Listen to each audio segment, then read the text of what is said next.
ಆತ್ಮೀಯ ಜನ Kannada TV YouTube ಮಾಧ್ಯಮದ ವೀಕ್ಷಕರೇ, ಇತ್ತೀಚೆಗೆ ಹುಬ್ಬಳ್ಳಿಯ ಸವಾಯಿ ಗಂಧರ್ವ ಹಾಲಿನಲ್ಲಿ ನಡೆದ ಕಾರ್ಯಕ್ರಮದ ಸಂಕ್ಷಿಪ್ತ ವಿವರಣೆ.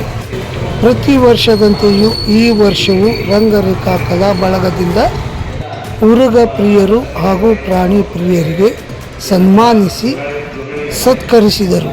ಇದೇ ಸಂದರ್ಭದಲ್ಲಿ ನಮ್ಮ ಮಾಧ್ಯಮಕ್ಕೆ ಉರುಗ ಪ್ರಿಯರು ಮತ್ತು ಪ್ರಾಣಿ ಪ್ರಿಯರು ಕೆಲವೊಂದಿಷ್ಟು ವಿಷಯಗಳನ್ನು ಹಂಚಿಕೊಂಡರು. ಮನುಷ್ಯ ಪ್ರಾಣಿಯು ಭೂಮಿಗೆ ಬರುವುದಕ್ಕಿಂತ ಮುಂಚೆಯೇ ಪ್ರಾಣಿ ಪಕ್ಷಿಗಳು ಭೂಮಿಗೆ ಬಂದವು. ಅವುಗಳಿಗೂ ಸಹ ಜೀವನ ಸಾಗಿಸಲು ಮನುಷ್ಯ ಸ್ವಲ್ಪ ತಾಳ್ಮೆಯಿಂದ ಪ್ರಾಣಿಗಳೊಡನೆ ವರ್ತಿಸಬೇಕೆಂದು ಕಿವಿಮಾತನ್ನು ಹೇಳಿದರು. ಭೂಮಿಗೆ ಸಮ ಪ್ರಮಾಣದ ಮಳೆಯಾಗಬೇಕೆಂದರೆ ಗಿಡ ಮರಗಳು ಬೇಕು. ಭೂಮಿಗೆ ಸಮ ಪ್ರಮಾಣದ ಶಕ್ತಿ ಸಿಗಬೇಕೆಂದರೆ ಗಿಡ ಮರಗಳು ಅತಿ ಅವಶ್ಯಕ ಹಾಗೂ ಪ್ರಾಣಿ ಪಕ್ಷಿಗಳು ಬೇಕು.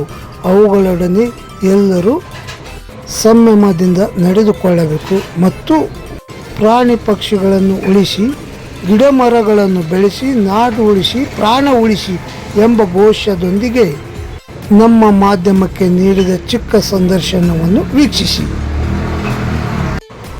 ನಿಮ್ಮ ನೆಚ್ಚಿನ ಜನ ಕನ್ನಡ ಟಿವಿ ಯೂಟ್ಯೂಬ್ ಮಾಧ್ಯಮವನ್ನು ವೀಕ್ಷಿಸಿ, ಸಬ್ಸ್ಕ್ರೈಬ್ ಮಾಡಿ, ಶೇರ್ ಮಾಡಿ, ಲೈಕ್ ಮಾಡಿ, ಕಮೆಂಟ್ ಮಾಡಿ.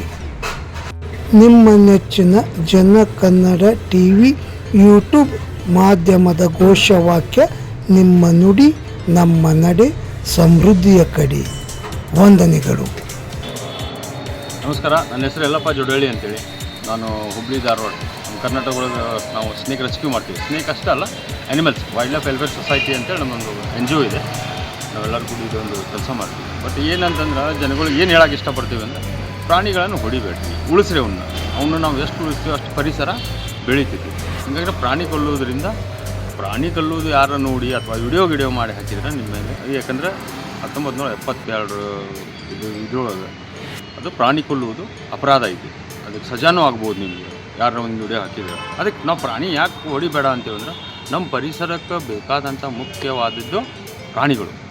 ಮನುಷ್ಯನಿಗಿಂತ ಪ್ರಾಣಿಗಳು ಮುಖ್ಯ. ಮೊದಲು ಬಂದಿದ್ದು ಪ್ರಾಣಿಗಳು ಅಂತ, ಆಮೇಲೆ ನಾವು ಬಂದಿದ್ದೆಲ್ಲ.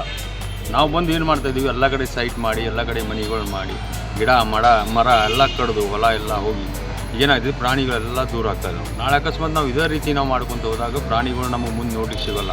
ಮೊದಲು ಡೈನೋಸರ್ಗಳು ಇದ್ದವು ಎಲ್ಲ ಇದ್ದು ನಾವೆಲ್ಲ ನೋಡ್ತಿದ್ವಿ.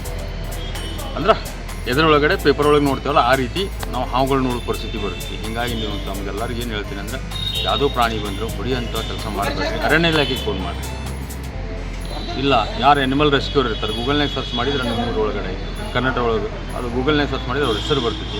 ಅವ್ರನ್ನ ಕಳಿಸ್ರಿ, ಅದ್ರ ಬಗ್ಗೆ ತಿಳ್ಕೊಳ್ರಿ ಏನಂತೇಳಿ. ತಿಳ್ಕೊಂಡು ನೀವು ಈ ಪ್ರಾಣಿಗಳನ್ನ ಉಳಿಸ್ರಿ. ಆಮೇಲೆ ಇನ್ನೊಂದು ಮಾತು ಹೇಳೋಕ್ಕೆ ಇಷ್ಟಪಡ್ತೀನಿ. ನೀವು ಎಷ್ಟು ನಿಮ್ಮ ಮನೆ ಮುಂದೆ ಒಂದೊಬ್ಬೊಬ್ಬರು ಒಂದೊಂದು ಮರ ಹಚ್ಚಿರಿ. ಒಂದೊಂದು ಮರ ಏನಿಲ್ಲ, ಒಂದು 2 ಫೂಟ್ ತೆಗೆದು ಒಂದು ನೀವು ಗಿಡ ಹಚ್ಚಿದ್ರೆ ಅದು ಮುಂದೆ ನೀವು ಇಲ್ಲ ಅಂದ್ರೂ ನಿಮ್ಮ ಮನೆಯವ್ರು ನೆನೆಸ್ತಾರೆ, ನಮ್ಮಪ್ಪ ಹಚ್ಚಿದ ಗಿಡ, ನಮ್ಮ ಅಣ್ಣ ಹಚ್ಚಿದ ಗಿಡ, ನಮ್ಮ ತಮ್ಮ ಹಚ್ಚಿದ ಗಿಡ ಅಂತೇಳಿ ಎಲ್ಲರೂ ನೆನೆಸ್ತಾರೆ. ಅದೇ ಒಂದು ನೆಳ್ಳಿಗೆ 10-20 ಗಾಡಿ ಭವನಗಳು ನಿಂತಿರ್ತಾವೆ. ಇಲ್ಲ ಪ್ರಾಣಿಗಳು ಈಕಳ ಬಂದು ಪಾಪ ನೆಳ್ಳೊಳಗಳು ಮಲಗ್ತಾವೆ. ಅಂಥವೆಲ್ಲ ನೀವು ನೋಡಿರಿ, ನಿಮ್ಗೆ ಗೊತ್ತಾಗ್ತೈತಿ. ಯಾಕಂದರೆ ನೀವು ದಯವಿಟ್ಟು ಏನು ಹೇಳ್ತೀವಿ ಅಂದ್ರೆ ಈ ಪರಿಸರ ಉಳಿಸ್ರಿ, ಒಂದು ಗಿಡಗಳನ್ನ ಹಚ್ಚಿರಿ. ಆಮೇಲೆ ಈ ಪ್ರಾಣಿಗಳನ್ನ ಕೊಡೋರನ್ನ ತಡೆಗಟ್ರಿ, ಅವ್ರ ಮೇಲೆ ಕೇಸ್ ಮಾಡ್ಬೋದು. ನೀವು ಅದ್ರ ಸಾರ್ವಜನಿಕರು ಕೇಸ್ ಮಾಡಿರಿ ಅಂಥವ್ರ ಮೇಲೆ. ಆದಷ್ಟು ಪ್ರಾಣಿಗಳನ್ನ ಉಳಿಸ್ರಿ ಅಂತ ನನ್ನ ನಂಬರ್ ಬೇಕಂದ್ರೆ ನಾನು ನಮ್ಮ ನಂಬರ್ ಕೊಡ್ತೀನಿ. 9880082719. ಈ ನಂಬರಿಗೆ ನೀವು ಕಾಲ್ ಮಾಡಿರಿ. ಯಾವುದೋ ಊರೊಳಗೆ ಏನೋ ಪ್ರಾಬ್ಲಮ್ ಆದರೂ ನಮ್ಮ NGO ಹುಡುಗರು ಇದ್ದಾರೆ, ಅವ್ರು ಬಂದು ಅಲ್ಲಿ ಎಲ್ಲ ಸಾಲ್ವ್ ಮಾಡಿಕೊಡ್ತಾರೆ ನಿಮ್ಮಲ್ಲಿ. ಜೈ ಹಿಂದ್, ಜೈ ಕರ್ನಾಟಕ. ಎಲ್ರಿಗೂ ನಮಸ್ಕಾರ. ನನ್ನ ಹೆಸರು ಸಂಗಮೇಶ್ ಚಕ್ರಸಾಲ ಅಂತೇಳಿ. ಹುಬ್ಬಳ್ಳಿ ಒಳಗೆ ಆ್ಯನಿಮಲ್ ಎಲ್ಲ ಪ್ರಾಣಿಗಳನ್ನೆಲ್ಲ ರೆಸ್ಕ್ಯೂ ಮಾಡಿ ಕೆಲಸ ಮಾಡ್ತಾಯಿದ್ದೀವಿ.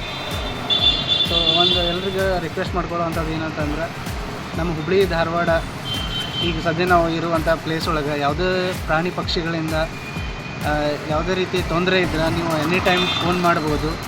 24/7 ನಾವು ನಮ್ಮದೊಂದು ಟೀಮ್ ಇದೆ, ವೈಲ್ಡ್ ಲೈಫ್ ವೆಲ್ಫೇರ್ ಸೊಸೈಟಿ ಅಂತೇಳಿ. ಸೊ ನಾವು ಹುಬ್ಬಳ್ಳಿ ಧಾರವಾಡ ಆಜು ಯಾವುದೇ ಊರು ಇರಲಿ ಫೋನ್ ಮಾಡಿದರೆ ನಾವು ಬಂದು ಇಮ್ಮಿಡಿಯೇಟಾಗಿ ಅದನ್ನು ನಿಮ್ಮ ಪ್ರಾಬ್ಲಮ್ನ ಸಾಲ್ವ್ ಮಾಡ್ತೀವಿ.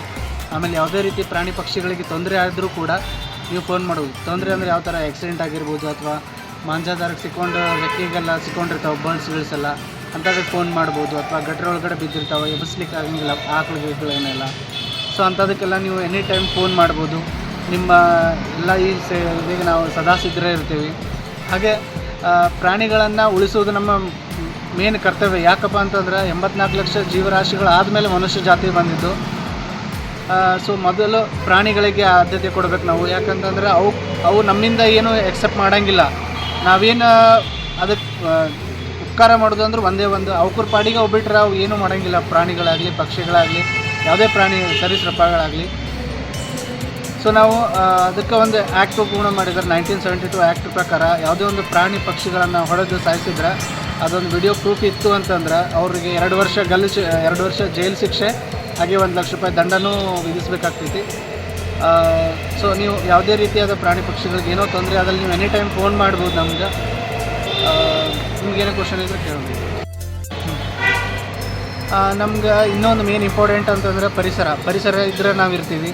ಯಾಕಪ್ಪ ಅಂತಂದ್ರೆ ಒಂದು ಗಿಡ ನಾವು ಹಚ್ಚೋ ಉದ್ದೇಶ ಏನಪ್ಪ ಅಂದ್ರೆ, ಒಂದು ಗಿಡ ಹಚ್ಚಿದ್ವಿ ಅಂತಂದ್ರೆ ನಾಳೆ ನಾವಲ್ಲ, ನಮ್ಮ ಮಕ್ಕಳು, ಮರಿ ಮೊಮ್ಮಕ್ಕಳು, ನಮ್ಮ ಮೊಮ್ಮಕ್ಕಳು ಅಂತ ಅಷ್ಟೇ ಅಂತಲ್ಲ, ನಮ್ಮ ಮುಂದಿನ ಪೀಳಿಗೆಗೆ ಯಾವುದೋ ಒಂದು ಎಲ್ಲರಿಗೂ ಅನುಕೂಲ ಆಗುವಂಥದ್ದು ಗಿಡ.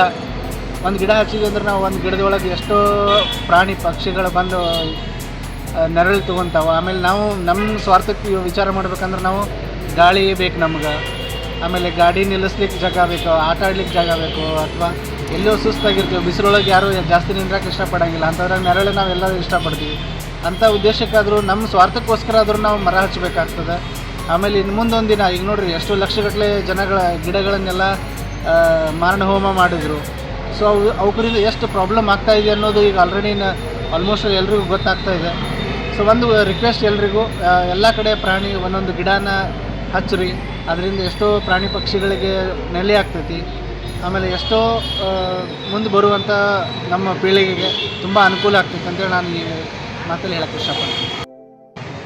ಆಮೇಲೆ ಇನ್ನೊಂದು ಮುಖ್ಯವಾಗಿ, ನಿಮ್ಮ ಮನೆ ಆಜುಬಾಜು ಹಳ್ಳ ಇರ್ತಾವೆ, ನದಿ ಇರ್ತಾವೆ, ಸಣ್ಣ ಸಣ್ಣ ಕೆರೆ ಇರ್ತಾವೆ. ಅಂಥವನ್ನೆಲ್ಲ ಈಗ ಏನು ಮಾಡ್ತಾಯಿದ್ದಾರೆ, ಸೈಟ್ ಮಾಡಿ ಮಾರೋದು ಇದೆಲ್ಲ ಮಾಡ್ತಾಯಿದ್ದಾರೆ. ಆದಷ್ಟು ನೀವು ಅವನ್ನೆಲ್ಲ ಉಳಿಸ್ಕೊಳ್ರಿ. ಯಾಕಂತಂದ್ರೆ ಈಗ ಆಲ್ರೆಡಿ ನೋಡಿರ್ಬೋದು, ಇವೆಲ್ಲ ಈಗ ಸೋಷಿಯಲ್ ಮೀಡ್ಯಾದಲ್ಲೆಲ್ಲ ನೋಡ್ತಾ ಇರ್ತೀರಿ ನೀವು. ಅಲ್ಲಿ ನದಿ ಇತ್ತು ಮುಂಚೆ, ಅದನ್ನೆಲ್ಲ ಬಂದ್ ಮಾಡಿ ಸೈಡ್ ಗೀಟೆಲ್ಲ ಮಾಡಿದರು. ಅವನ್ನೆಲ್ಲ ಈಗ ಆ ನೀರೆಲ್ಲ ಹೋಗ್ಬೇಕು. ನೀರು 1000 ವರ್ಷ ಆದರೂ ಕೂಡ ಅದ್ರ ಯಾವ ಜಾಗಕ್ಕೆ ಹೋಗಬೇಕು ಆ ಜಾಗಕ್ಕೆ ಹೋಗೇ ಹೋಗ್ತೈತೆ. ಅದು ಮನೆ ಇರಲಿ, ಬಿಲ್ಡಿಂಗ್ ಇರಲಿ, ಅಪಾರ್ಟ್ಮೆಂಟ್, ಅದೇನೂ ಮ್ಯಾಟ್ರ್ ಆಗಂಗಿಲ್ಲ. ಅದು ಜಾಗ ಅದಕ್ಕೆ ಗೊತ್ತಿರ್ತದೆ. ಇವತ್ತೆಲ್ಲ ನಾಳೆ ಅದು ಜಾಗನ ಅತಿಕ್ರಮಣ ಮಾಡ್ಕೊತದ. ಸೊ ಎಲ್ಲ ಥರದ ಪ್ರಾಣಿ ಪಕ್ಷಿಗಳಿಗೂ ಅನುಕೂಲ ಆಗಬೇಕು. ಆಮೇಲೆ ಜಲಚರಿಗಳಿಗೂ ಅನುಕೂಲ ಆಗ್ತದೆ. ನೀರು, ನದಿ, ಕೊಳ್ಳ ಇರೋದ್ರಿಂದ ಅವು ಬೇಕಾಗ್ತದೆ ನಮ್ಮ ಈಗಿನ ಇದರೊಳಗಡೆ. ಸೊ ಎಲ್ಲವನ್ನೂ ಉಳಿಸೋದು ನಮ್ಮ ಮೇಲಿದೆ. ಈಗಿನ ಜನ್ರೇಷನಲ್ಲಿ ಎಲ್ಲ ಮಕ್ಕಳು ಹೆಚ್ಚು ಫೋನು, ಸೋಷಿಯಲ್ ಮೀಡಿಯಾ ಅಂತೇಳಿ ಬ್ಯುಸಿಯಾಗಿದ್ದಾರೆ.